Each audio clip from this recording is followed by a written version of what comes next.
Hello students, आज हम जो टॉपिक शुरू करने जा रहे हैं वो है अकाउंटिंग इक्वेशन।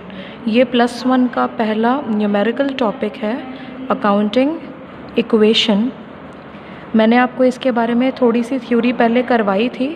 अब मैं आपको इसका जो प्रैक्टिकल एस्पेक्ट है वो बताने जा रही हूँ। सबसे पहले अकाउंटिंग इक्वेशन होती क्या है? Assets is equal to capital plus liabilities. ठीक है जी, assets is equal to capital plus liabilities. इसका क्या मतलब है कि जितना भी एसेट्स का सम टोटल होगा वो कैपिटल और लायबिलिटीज़ को ऐड करके उसके सम टोटल के इक्वल हो जाएगा। ठीक है, अब आप ये सोच रहे होंगे कि भाई assets is equal to capital plus liabilities, इसका क्या मतलब है, ये इक्वेशन इसी तरीके से क्यों बनी? तो बेटा ये इक्वेशन इस वजह से ऐसे बनी क्योंकि जितने भी बिज़नेस के एसेट्स होते हैं ना, मतलब जितनी भी वैल्यूएबल थिंग्स होती हैं, क्या होती हैं? वैल्यूएबल थिंग्स, वो किसके पैसों से ख़रीदी जाती हैं? या तो ओनर्स के फंड्स से ख़रीदी जाती हैं या फिर बोरोड फंड से ख़रीदी जाती हैं। ठीक है, देखो ओनर का फ़ंड मतलब जो मालिक है उसके पैसों से ख़रीदी जाएगी या चीज़ें, या फिर अगर हमने बिज़नेस में जो पैसा लगाया है वो किसी बाहर के पर्सन से लगाया है या किसी से लोन लेकर लगाया है तो उसके पैसों से ख़रीदा जाएगा। ठीक है जी, अब इक्वेशन फॉर्म की बात करते हैं। Why this thing is in equation? क्योंकि बेटा अकाउंट्स की जितनी भी ट्रांजैक्शन होती हैं या जितनी भी अकाउंटिंग ट्रांजैक्शंस होती हैं, मैंने आपको ट्रांजैक्शन का मतलब टर्मिनोलॉजी के अंदर बताया था। जो अकाउंटिंग ट्रांजैक्शन होती है ना बेटा, वो होती हैं डुअल आस्पेक्ट पे बेस्ड। डुअल आस्पेक्ट या ड्यूअलिटी का मतलब होता है बेटा मोर देन वन इफेक्ट। एक ही चीज़ का एक ही टाइम पे एक से ज़्यादा प्रभाव होना। प्रभाव किस तरीके से होगा कि जो क्या कहते हैं, एक तरह का प्रभाव है वो दूसरे से बिल्कुल कैंसल आउट हो जाएगा। जैसे आप इंटीजर्स पढ़ते थे जब आप मैथ्स करते थे छोटी क्लासेस में, तो प्लस और जो माइनस है, लाइक +2 और -2 अगर आपको आ जाता था तो आप 0 लिखते थे, क्योंकि देखो +2 और -2 आपस में कैंसल आउट हो गए। ऐसे ही बेटा अकाउंटिंग इक्वेशंस होती हैं, अकाउंटिंग ट्रांजैक्शंस होती हैं जिसमें there is an equal debit for every equal credit and vice versa, for every equal credit and vice versa. ठीक है जी, तो इस वजह से, इसी ड्यूअलिटी की वजह से, क्योंकि एक अकाउंटिंग इक्वेशन का एक या उससे ज़्यादा इम्पैक्ट भी हो सकता है, इसी वजह से हम जो है अकाउंटिंग इक्वेशन को फॉलो करते हैं कि चाहे जैसा मर्जी इम्पैक्ट हो, हर मामले में, हर हाल में ये assets is equal to capital plus liabilities, ये वाली इक्वेशन जो है वो फॉलो होनी बहुत ज़रूरी है।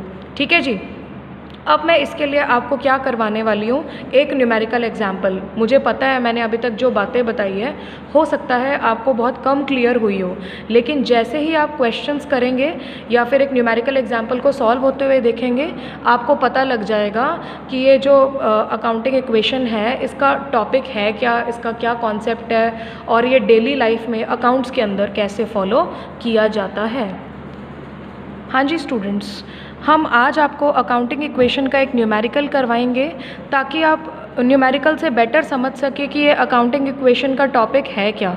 सी अकाउंटिंग इक्वेशन के अंदर ना हम लोग अगर एक न्यूमेरिकल क्वेश्चन कर लेते हैं तो उससे हमें काफ़ी क्लैरिटी हो जाती है। मैं आपको एक क्वेश्चन करवाने जा रही हूँ जिसके अंदर 1 2 3 4 5 ये 5 ट्रांजैक्शंस हैं। आप पहले इन ट्रांजैक्शंस को समझेंगे, मैं आपको समझाऊंगी 1 बाय 1, और फिर इसको एक एक ट्रांजैक्शन को कैसे सॉल्व करना है मैं आपको ये साथ साथ बताऊंगी, जिसके अंदर फॉर्मेट भी इंक्लूड हो जाएगा, न्यूमेरिकल को कैसे सॉल्व करना है ये भी इंक्लूड हो जाएगा। ठीक है, हाँ जी students, Raghunath commenced business with cash 80,000। देखिए बेटा, हम एक क्वेश्चन करने जा रहे हैं जिसमें एक पर्सन रघुनाथ की बात की गई है, उसने अपना बिजनेस स्टार्ट किया है कैश लगा के 80,000 का। अब मैंने आपको बताया हुआ है जब भी कोई भी बिज़नेस का ओनर अपना बिज़नेस स्टार्ट करे किसी भी चीज़ से, किसी भी टाइप की एसेट से, तो वो क्या होती है? कैपिटल। मतलब जब उसने अपना बिज़नेस स्टार्ट किया तो वो 80,000 के कैपिटल लेकर आया। ठीक है। Then transaction number 2 is purchased goods on credit 20,000। इसका मतलब है बिजनेस ने गुड्स परचेज किए हैं 20,000 के। देखो 20,000 के गुड्स परचेज करने का क्या मतलब है कि उसने स्टॉक अपने बिजनेस के अंदर लाया है, लेकिन क्रेडिट पे, मतलब जिससे उसने सामान खरीदा था ना, उसको अभी तक सेल नहीं, उसको अभी तक पैसे नहीं दिए हैं परचेज के। ठीक है जी। Now transaction number 3, withdrew cash for private use 2,000। मैंने आपको टर्मिनोलॉजी के अंदर एक टर्म करवाई थी, ड्राइंग्स।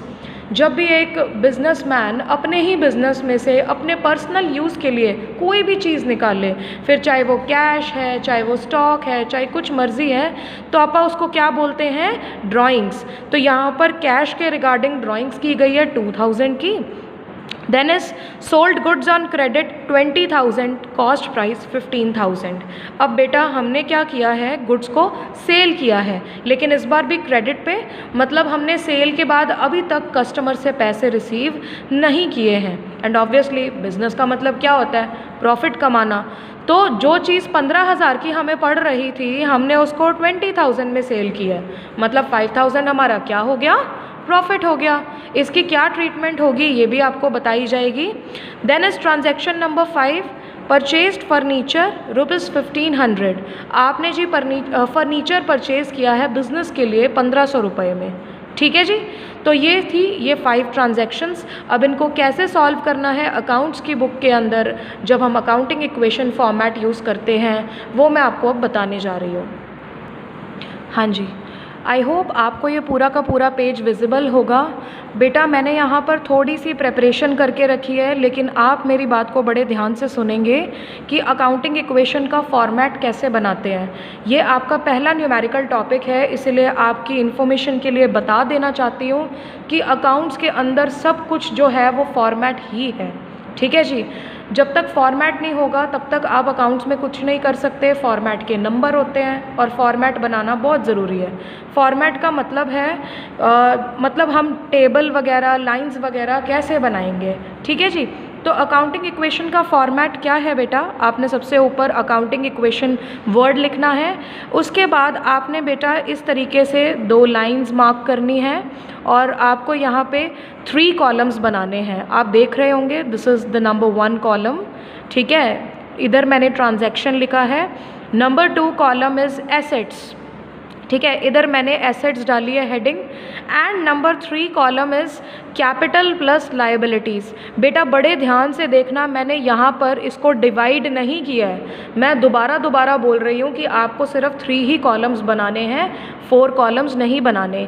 ये जो कैपिटल प्लस लायबिलिटीज़ की डिवीज़न, यानी कि जो तीसरे कॉलम की डिवीज़न है, वो आप अंदर से करेंगे इस तरीके से, हेडिंग वाले बॉक्स से डिवाइड नहीं करेंगे, वहाँ पे एक बड़ा सारा प्लस डाल देना।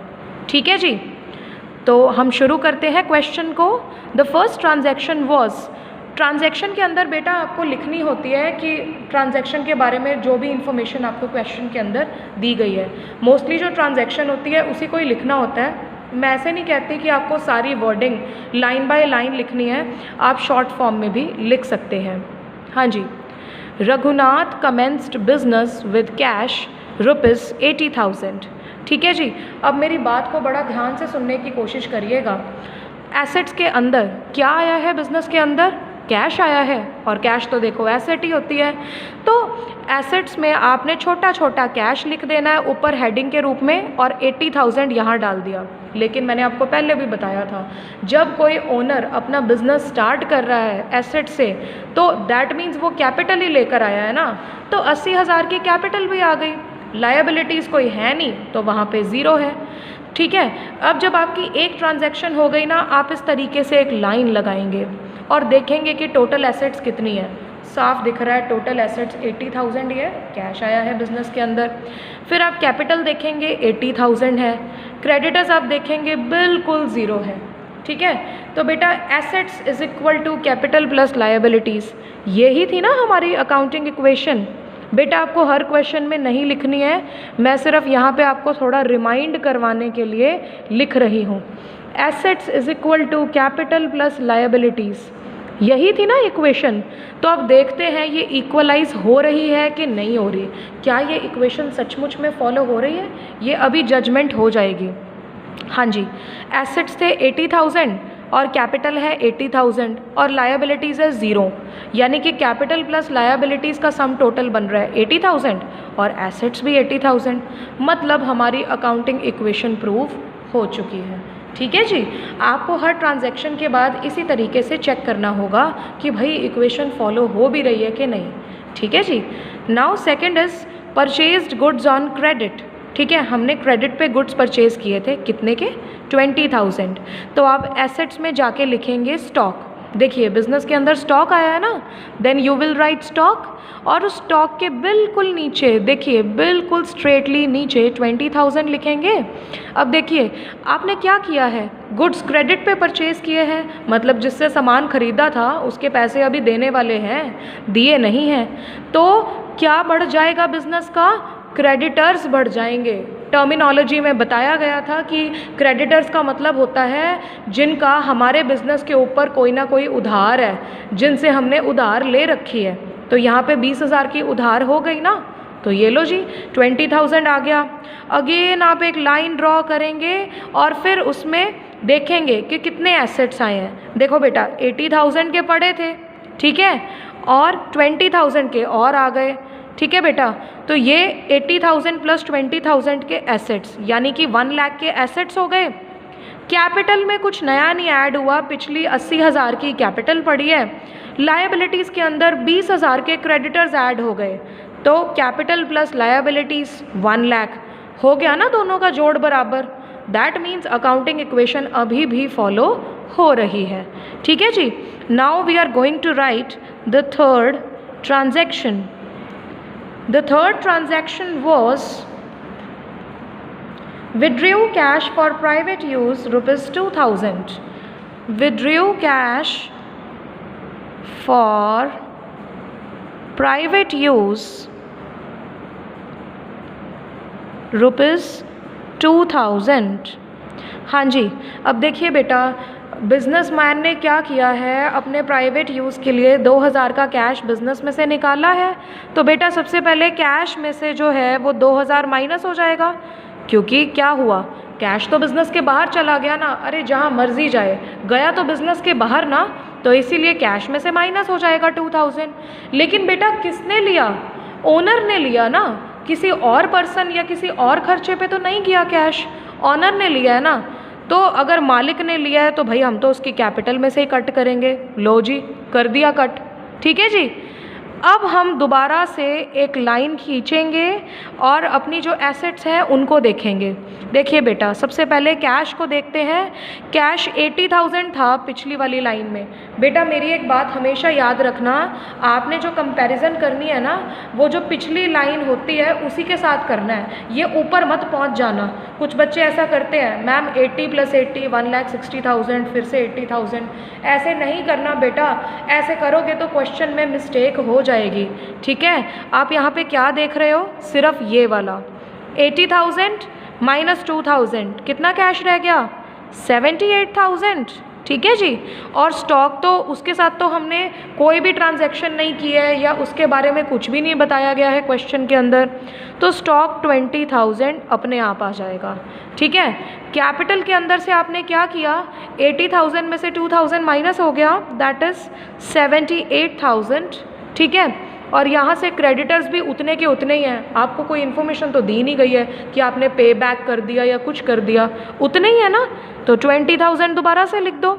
ठीक है, यहाँ से हम कंपैरिजन करते हैं। देखिए बेटा एसेट्स कितने हैं, 78,000 प्लस 20,000 98,000। ठीक है, देन कैपिटल प्लस लाइबिलिटीज़ कितनी है, 78,000 प्लस 20,000, ये भी 98,000 है। दैट मीन्स अभी तक हमारा क्वेश्चन जो है वो बिल्कुल सही चल रहा है। समझ आ गया? ऐसे लग रहा होगा कि भाई ये तो बहुत लंबा काम है, कैसे करेंगे मैम, लेकिन बेटा अभी आप बहुत क्या कहते हैं छोटे लेवल पे काम कर रहे हो। जब आप इसके 1-2 क्वेश्चंस कर लोगे ना, तो आपको ये क्वेश्चन अपने आप ईजी लगने लग जाएगा। ओके जी। Now comes the fourth transaction.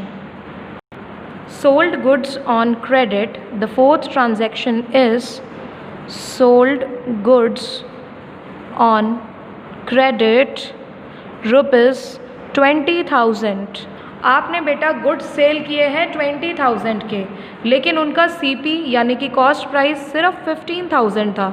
अब इसमें कोई बहुत ही ज़्यादा हैरान होने वाली बात नहीं है, बिज़नेस प्रॉफिट के लिए काम करता है तो ऑब्वियसली परचेज प्राइस पे थोड़ी ना गुड्स को सेल कर देगा, कुछ ना कुछ तो प्रॉफिट तो डालेगा ही ना। तो बस वही हुआ है इस ट्रांजैक्शन के अंदर। तो गुड्स सेल कर दिए जी क्रेडिट पे 20,000 के, असल में 15,000 के थे।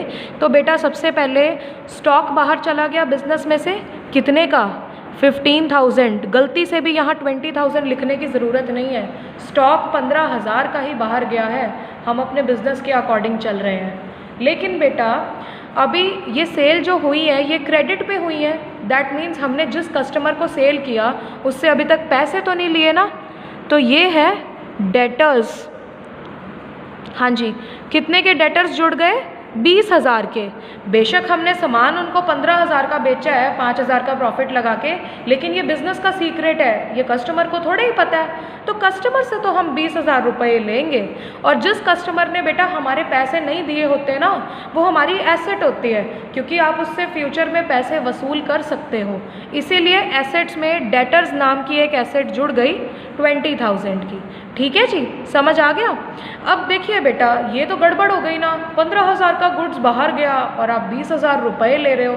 उस 5,000 का क्या करोगे? प्रॉफिट। 5,000 जो है वो आपका प्रॉफिट है, और प्रॉफिट पे किसका हक होता है? मालिक का हक होता है, इसलिए उसको कैपिटल में प्लस कर देंगे। ठीक है जी। अब आप फिर से एक लाइन लगाएंगे और इस ट्रांजैक्शन को देखेंगे। ट्रांजैक्शन में बेटा दोबारा से देखते हैं कैश कितना है। लास्ट कैश 78,000 था। ठीक है भाई, नो चेंज लिख दो। स्टॉक बेटा कितना हो गया? वैसे तो 20,000 था, लेकिन 15,000 बिजनेस से बाहर भी चला गया तो 5,000 रह गया। अब हमारे पास 20,000 के डेटर्स आ गए हैं, तो वो 20,000 यहाँ डाल दो। ठीक है जी। कैपिटल कितना हो गया है? 78,000 प्लस 5,000। 5,000 का प्रॉफिट भी तो जुड़ा है ना, बिजनेस मैन की कैपिटल थोड़ी बढ़ गई है, तो लिख दो जी 83,000, और क्रेडिटर्स अभी भी 20,000 ही है। ठीक है जी। अब इसको ज़रा कंपेयर कर लें। देखिए बेटा सबसे पहले मैं आपको कैपिटल प्लस लाइबिलिटीज़ का जो जोड़ है वो बताने जा रही हूँ। 80,000 प्लस 20,000 सॉरी 83,000 प्लस 20,000, तो ये हो गया 1,03,000। ठीक है जी। यहाँ पे भी 78 प्लस 5 83,000, 83,000 प्लस 20,000 1,02,000 हो गया ना, बिल्कुल सेम सेम। एसेट्स भी इतना और कैपिटल प्लस लायबिलिटीज़ भी इतना, मतलब अभी तक हमारा क्वेश्चन जो है वो बिल्कुल सही चल रहा है। Now fifth and last transaction, purchased furniture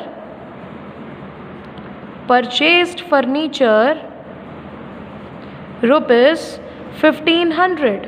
ठीक है, हमने 1,500 का फर्नीचर परचेज़ किया है। अब देखो फर्नीचर लेकर आ रहे हैं तो बिज़नेस में कोई एसेट ही जुड़ेगी ना, तो सबसे पहले यहाँ टॉप पे लिख कर आओ छोटा छोटा फर्नीचर।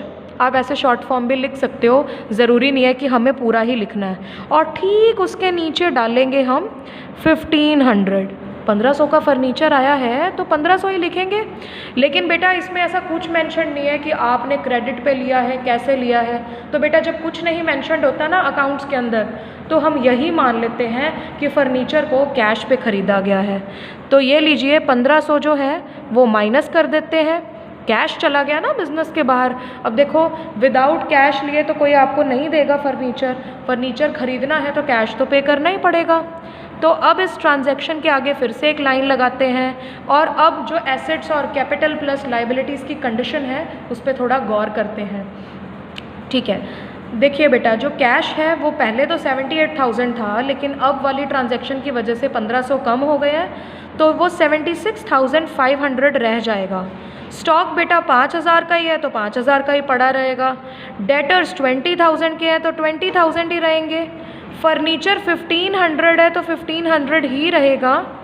कैपिटल में कुछ खास ऐड नहीं हुआ है तो 83,000 ही रहेगा, और लायबिलिटीज़ 20,000 है तो 20,000 ही रहेंगी। ठीक है जी। तो अब हम इनको जोड़ कर देख लेते हैं। अब बिल्कुल लास्ट ट्रांजैक्शन पे आ गए ना, ये लास्ट ट्रांजैक्शन थी, ख़त्म हो गई, तो एसेट्स का सम टोटल करके देख लें। यहाँ पे लास्ट ट्रांजैक्शन के बाद जो सम टोटल है वो आपको लिखना पड़ता है। तो ये क्या होगा, 76,500 plus 5,000 81,500 plus 20,000 plus 1,500, this turns out to be 1,03,000। ठीक है जी। यहाँ पे भी capital plus liabilities is equal to 1,03,000। ठीक है जी। तो ये हो गया जी अकाउंटिंग इक्वेशन हमारा कंप्लीट। देखो आपकी एसेट्स और कैपिटल प्लस लायबिलिटीज़ बिल्कुल बराबर आ रही है, सेम आ रही है। यहाँ से पता चलता ही है कि अकाउंटिंग इक्वेशन फॉलो हो रही है। तो आज के लिए ये एक single example. Tomorrow I will give you a lecture of 2 और मोर एग्जाम्पल्स जिसमें और भी ट्रांजेक्शन्स होंगी। Study and do the questions.